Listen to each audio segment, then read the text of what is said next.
Хора, първи епизод художници.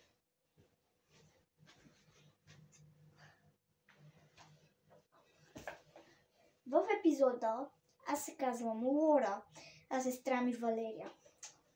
Хайде да започваме да рисуваме.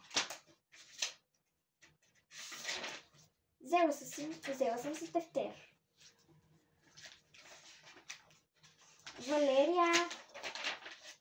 Валерия, моля те, тук.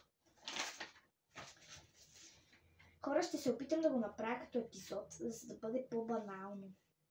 Не по-банално, ами по-яко. И ако въобще стане...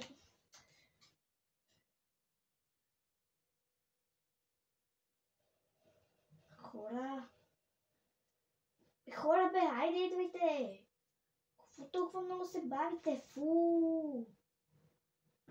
Много се бавите, значи. Молих ви едно нещо да свършите и пак нищо. Пикати сте. Аз поне съм по-хубава от вас. А вие ми ги вършите тука. Буквално сега хора ни гледат. Айде идвайте по какво правите там. Не ви е срам, не ми казвайте, моля ви.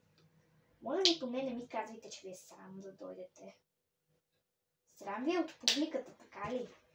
Ама добре, хора, как ви е срам от публиката? Те са наши абонати.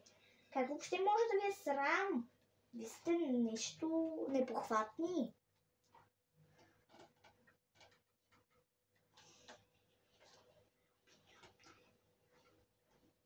Всеки епизод на художниците ще излиза в понеделник. Точно в 5:20 часа.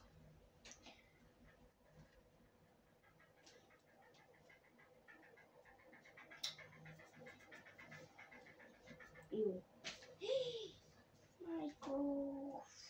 Наклепах. Знаех си, че не трябваше да рисувам на легло. Буквално е много трудно и буквално е много тъпо.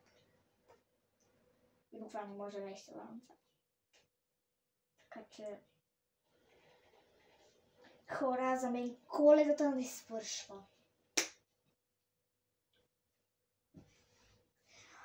Интересно ли ви е? Моля ви, напишете отдолу в коментарите. А следващия път ще ви покажа какво съм нарисувала.